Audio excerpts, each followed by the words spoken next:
Did you know that one of the 12 apostles chosen by Jesus was forced to carry the cross of the one who would bear the sins of the world, and then simply disappeared from the biblical records? His name is not widely known, his story is not told in Sunday sermons, and his legacy is a mystery shrouded in silence. We're talking about Simon, a man whose life is intertwined with that of Jesus in a tragic and profound way. Simon was not one of the most prominent disciples. He is not remembered for his miracles, his preaching, or his writings. Instead, his moment of greatest prominence was an act of Roman coercion, an event that left an indelible mark on his soul and on Christian history. He was the man who, unwittingly, carried Jesus' cross along the way of the cross. That moment, as brief as it was intense, transformed a curious bystander into a figure eternally linked to Christ's sacrifice. This story hides a secret about involuntary discipleship, the cost of following Jesus, and the mystery of God's so-called silent ones. Simon, a man who perhaps never imagined that his life would be intertwined with that of the Messiah, suddenly found himself carrying the cross that would symbolize the redemption of humanity. His journey is a testament to the transformative power of a single act, however involuntary it may have been. The cross imposed on Simon was not only a physical burden, but a spiritual symbol that he would carry for the rest of his life. It transformed an obscure man into a figure of profound significance, a man who, despite his apparent obscurity, would become a living metaphor for sacrifice and redemption. But who was Simon really? Where did he come from? And how did his life become intertwined with that of Jesus? To understand the divine irony of his destiny, we must first explore his identity and origins.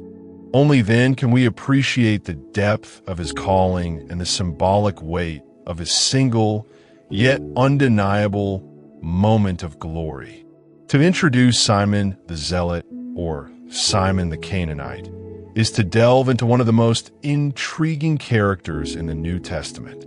He is listed among the 12 apostles in Matthew 10, verse 4, Mark 3, verse 18, Luke 6, verse 15, and Acts 1, verse 13. The title Canaanite does not refer to the city of Cana, but to the Aramaic term Kenana, which means zealot.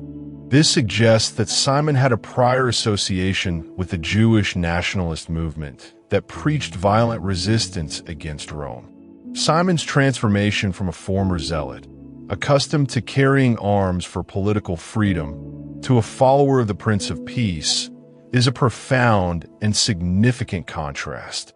Simon, who once fought for earthly liberation, now aligns himself with a Messiah who promises spiritual redemption. His defining moment is captured in the key verse, and they compelled a certain Simon of Cyrene, the father of Alexander and Rufus, who was passing by, coming from the country, to carry the cross. Mark 15, verse 21.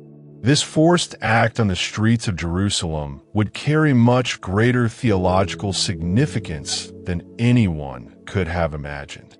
Simon of Cyrene, a man who happened to be passing by, found himself forced to carry Jesus' cross. This simple, seemingly involuntary act would become a powerful symbol of involuntary discipleship and the cost of following the Messiah. But what really happened after this moment? How did this transformative act shape Simon's life? And what was his fate after carrying Christ's cross? To understand the depth of this mystery, we need to explore not only what happened, but also what it means for the Christian faith and for understanding Jesus' sacrifice. Perhaps, in this humble and forced act, lies a divine revelation that transcends time and space, connecting us all to Christ's redemptive path. The scene is brutal and brutalized. Jesus, exhausted and covered in blood, stumbles under the weight of the cross. The Roman soldiers, impatient and inhuman, have no time for mercy.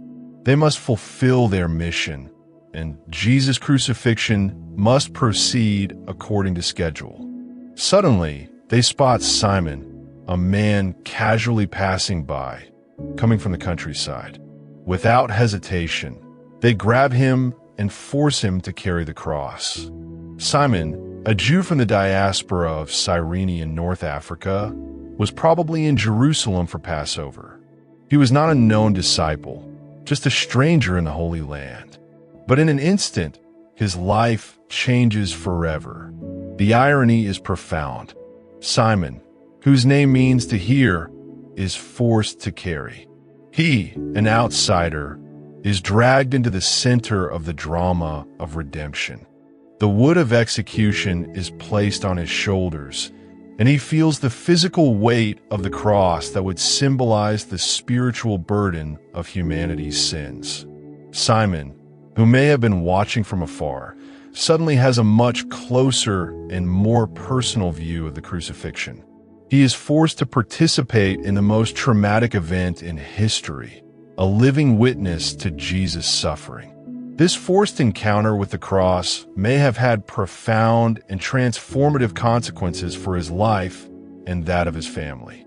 But what happened to Simon after this fateful day?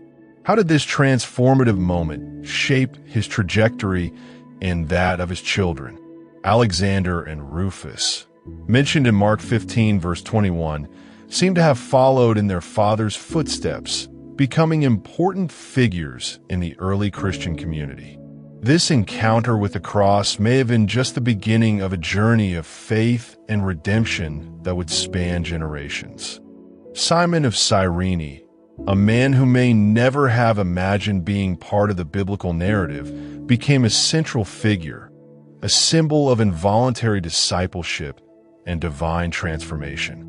Simon of Cyrene carried Jesus' cross for a brief but eternally significant moment. However, the consequence of this act of Roman coercion was profoundly transformative, not only for him, but also for his family. Mark, in mentioning the names of Simon's sons, Alexander and Rufus, in his gospel, indicates that they became well-known and respected figures within the early Christian community. This small detail is a powerful testimony to the lasting impact of a single act.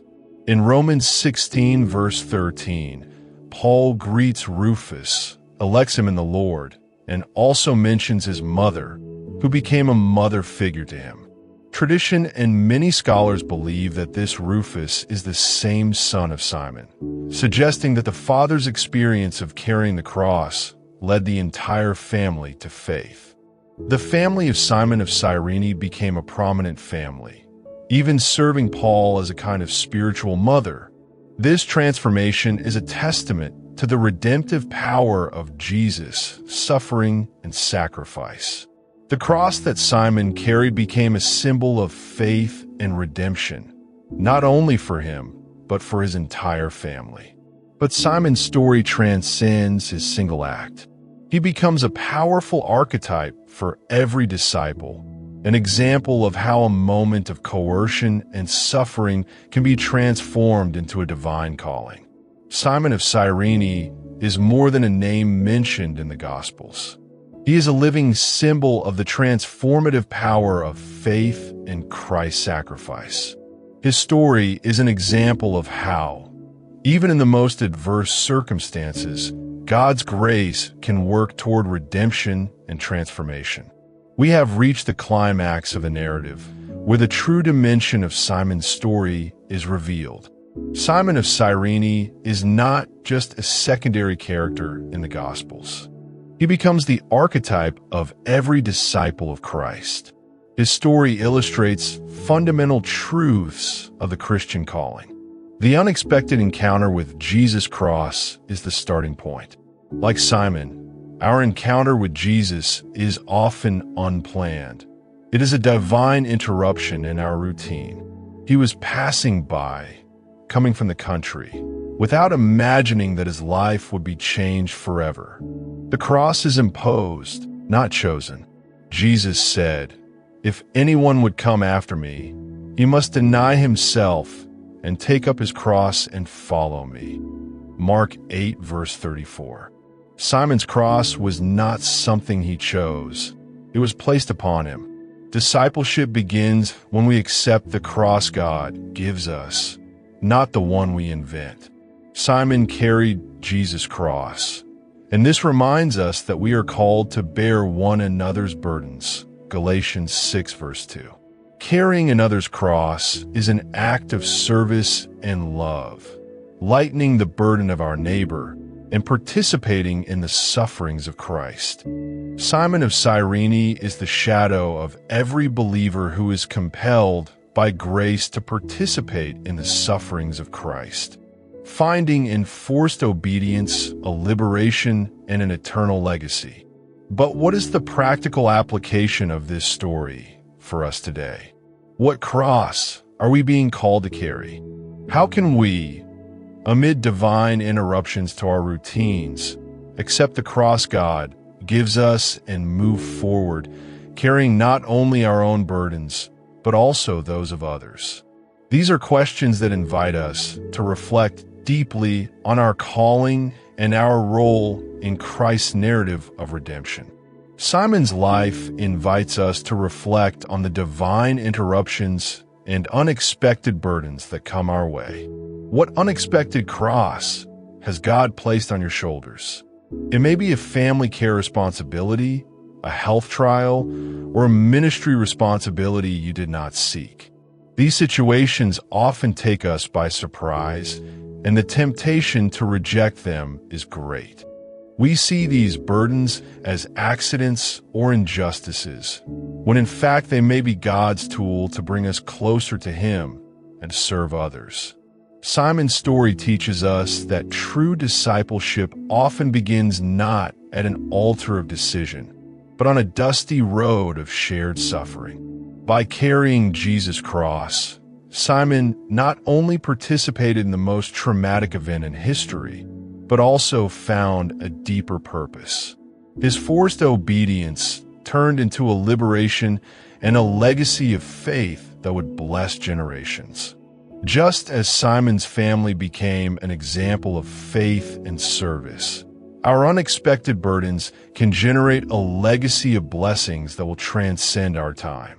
The cross we carry can bring us closer to God, strengthen our faith, and make us instruments of service and love for others. But how can we embrace these divine crossings in our lives? How can we, as a community, carry one another and transform our shared sufferings into a testimony of faith and redemption?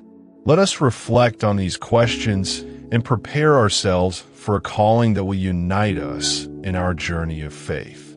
Although our journey with Simon of Cyrene ends here, his lesson remains alive. God has the power to take us from our routine path and place us at the center of His redemptive plan. Simon teaches us that even in the midst of an unexpected burden, we can find Jesus and, through Him, find our greatest blessing. The cross we carry may be heavy, but Jesus promised that His yoke is easy and His burden is light. Matthew 11, verse 30. May we, like Simon, find purpose and redemption in our most challenging moments. May we, as a community, become Cyrenes to one another, carrying each other's crosses with love and service. Let's choose to be available to God, saying with courage, "Here I am." Share in the comments a situation where you feel called to carry an unexpected burden, and let us pray for one another, strengthening our faith and our commitment.